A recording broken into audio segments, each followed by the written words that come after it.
चूला देवी। देखिए, देवराज ब्राह्मण चोरी करने के बाद भी भगवान शंकर के धाम गया है। उसका एक कारण था कि देवराज ब्राह्मण की माता एक लोटा जल शिव को समर्पित करती थी। कितना जल? इनके बोलिए जरा। और आप सबको कहूंगा, शिव मंदिर में प्रतिदिन एक लोटा पानी, एक लोटा जल अवश्य अवश्य चढ़ाना।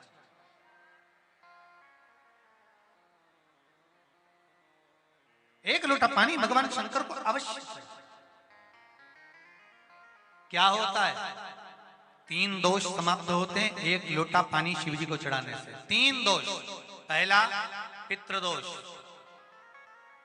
दूसरा वास्तु दोष और तीसरा कालसर्प दोष। जब हम घर में से जल लेकर जाते हैं तो हमारे घर का पानी जब जाता है तो घर का जो वास्तु केंद्र होता है वो रसोई घर होता है। रसोई घर में से जल ले जाकर शिव जी को चढ़ाते हैं तो उससे वास्तु दोष समाप्त होता है। दूसरे नंबर पर है पितृदोष। घर का जो मटका होता है, परिंडा होता है, हंडा होता है, वो पितरों का स्थान होता है। उस पितरों के स्थान पर जो जल भरा होता है उसमें से अगर भाग भगवान शिव को चढ़ाया जाए तो पितरों का देवता आर्यमा भगवान शंकर के कहने पर चलता है। इसलिए वो भाग जब शिव को प्राप्त होता है तो आर्यमा संतुष्ट होकर पितरों को भी फल प्रदान करता है। तीसरे नंबर पर कालसर्प दोष। भगवान शंकर को एक लोटा पानी अगर चढ़ा रहे हो, भगवान शिव पर एक लोटा पात्र जल का अगर चढ़ा रहे हो तो आपका कालसर्प दोष समाप्त। कालसर्प दोष होता कैसे? शंकर भगवान का चढ़ा हुआ जल तुलसी जी में चढ़ाने से पत्रिका में कालसर्प दोष हो जाता है। जैसे माँ जो होती है ना, घर की जो माँ होती है, अगर गर्भ में बच्चा है, गर्भ में संतान है, और वो शिव जी पर अगर एक लोटा पानी जैसे शंकर जी पर जल चढ़ाया, थाली में सारे भगवान को निला लिया, गणेश जी, देवी जी, शंकर जी, सारे देवताओं को एक ही थाली में रखकर स्नान कराकर वो शंकर का चढ़ा हुआ जल जब चढ़ाया जाता है तुलसी जी में ले जाकर लोग डाल देते हैं, उससे जो बच्चा जन्म लेता है उस बच्चे की पत्रिका में कालसर्प दोष आ जाता है।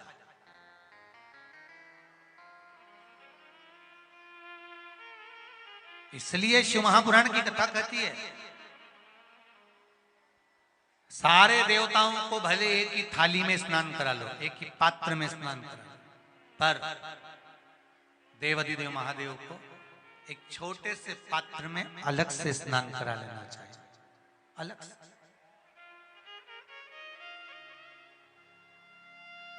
और उस पात्र का जल शिव जी को समर्पित करा हुआ जल तुलसी जी में नहीं डालना। तुम्हारे घर में जो पौधा हो, जो पौधा हो आप उसको उसमें समर्पित कर दो। जैसे बेलपत्री चढ़ाने के बाद जल चढ़ाना या जल चढ़ाकर बेलपत्र चढ़ाना। एक पत्र है, बड़ा सुंदर है, छोटा सा भाव, प्रश्न अच्छा है, आप सबके हित का।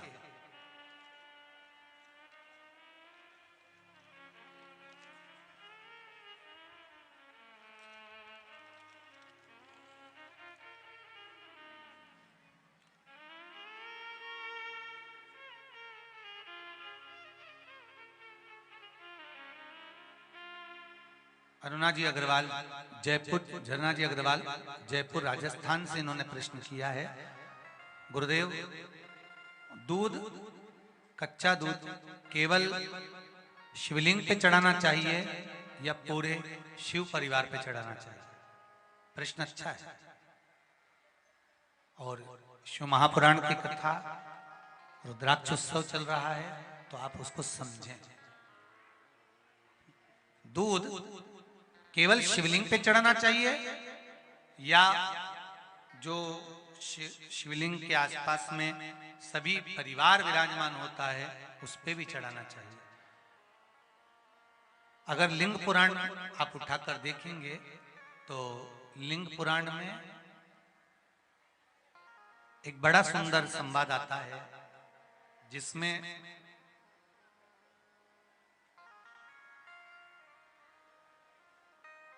पीले कलर के शिवलिंग का वर्णन आता है। सफेद, लाल, पीला और काला, ये शिवलिंग का आपको पहले वर्णन करा। ब्राह्मण सफेद मट्टी का शिवलिंग बनाता है, वैश्य पीली मट्टी का शिवलिंग बनाता है, क्षत्रिय लाल मट्टी का शिवलिंग का निर्माण करता है, शूद्र काली मट्टी का शिवलिंग का निर्माण करता है। काली मिट्टी के शिवलिंग का निर्माण करता है। ये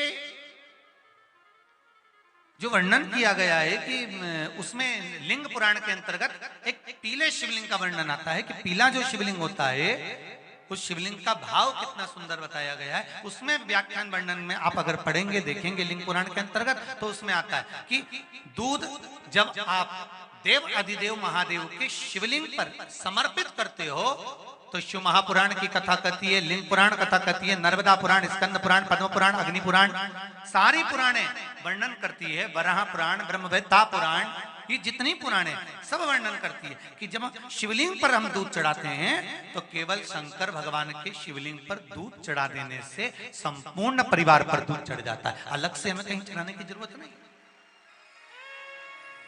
अलग से हमें कहीं दूध ले जाकर चढ़ाने की जरूरत नहीं कि हमें गणेश जी को अलग से चढ़ाना पड़ेगा, देवी जी को अलग से चढ़ाना पड़ेगा, कार्तिकेय जी को अलग से चढ़ाना पड़ेगा या नंदी को अलग से चढ़ाना पड़ेगा।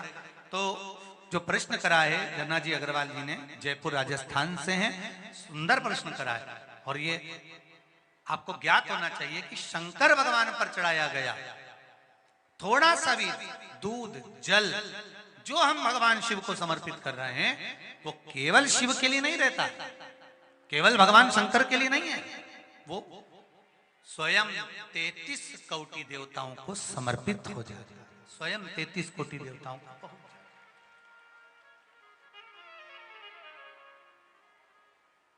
है। अलग से देने की जरूरत नहीं होती।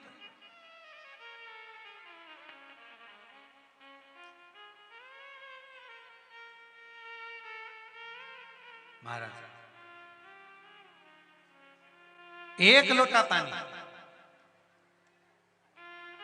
बेलपत्री आप शिवलिंग पर पहले चढ़ा रहे हैं, उसके बाद जल चढ़ा रहे हैं। दूसरा, जल चढ़ाने के बाद बेलपत्र चढ़ा रहे हैं। ये दो अलग अलग क्रम है शंकर भगवान की पूजन के। आप समझ लीजिएगा जरा, ये प्रसंग कभी नहीं आया, आज आया है तो उसको समझ।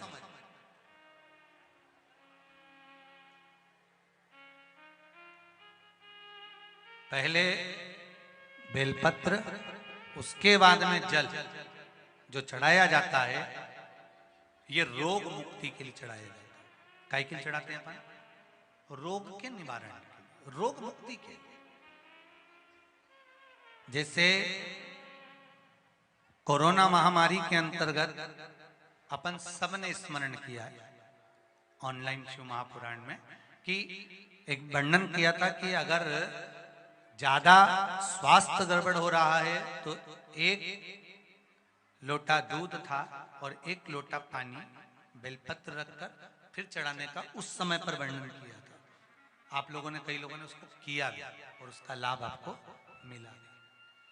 उसी तरह आप शिव मंदिर में जाकर दर्शन करेंगे तो दो चीजें अपने को दर्शन करने को मिलेगी। एक भक्त आता है शंकर जी के मंदिर में, लोग भाव से पहुंचते हैं तो पहले वो क्या करते हैं, पहले बेलपत्री चढ़ा देते हैं फिर जल चढ़ा देते हैं। और एक भक्त जो शिव मंदिर में पहुंचता है पहले जल चढ़ाता है फिर बेलपत्र चढ़ाता है।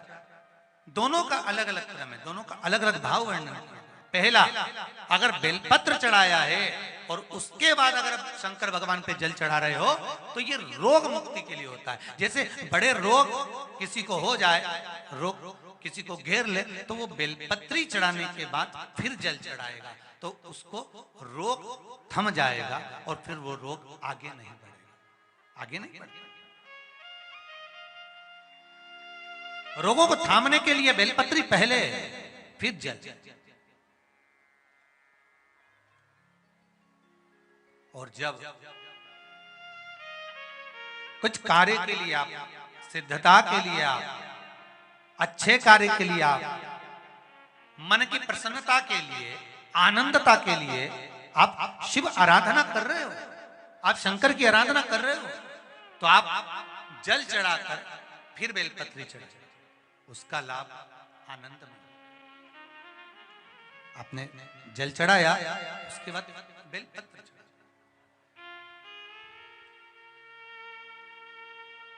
बस एक बात का स्मरण आपको होना चाहिए शिव महापुराण का, कि जब भी आप भगवान शंकर को बेलपत्र चढ़ाते हैं, बेलपत्र समर्पित करते हैं, बेलपत्र समर्पित करते समय प्रयास करा करें कि ये बेलपत्र को जब भी आप समर्पित करें, प्रयास करें कि बीच की जो पत्ती होती है बेलपत्र की, मध्य की जो पत्ती होती है, उसको अंगुष्ठ से पकड़ा जाए। उसके बाद में आप फिर बेलपत्री को शिव पर समर्पित करें, प्रयास करें। बेलपत्र जो हम भगवान शंकर को समर्पित करते हैं, उसका मध्य जो भाग होता है, बेलपत्री का जो 3 देवताओं का मध्य जो भाग होता है, उसको पकड़कर बेलपत्री को शिव को समर्पित करना चाहिए। पूर्व की कथाओं में यह भी वर्णन किया है कि बेलपत्री की डंडी का मुख कहां होना चाहिए। पूर्व की कथाओं में यह भी बताया गया है कि बेलपत्री की तीनों डंडियों के बीच में, तीनों पत्तियों के बीच में जो खाली जगह होती है, डंडी होती है, उसका क्या महत्व है, ये पूर्व की कथा में पहले बता चुके। पर आज जो क्रम चल रहा है कथा का, उसमें अपन जो समझ रहे हैं वो ये होना चाहिए कि आप किस कामना से जल चढ़ा रहे हैं, आपके जल चढ़ाने का क्रम क्या है। अगर आप रोग मुक्ति के लिए चढ़ा रहे हैं तो पहले बेलपत्र चढ़ेगी, फिर जल चढ़ेगा। आप कार्य सिद्धि के लिए चढ़ा रहे हैं, पहले जल चढ़ेगा, फिर बेलपत्र चढ़ेगी। और यदि कोई विशेष कार्य है आपका जो आपको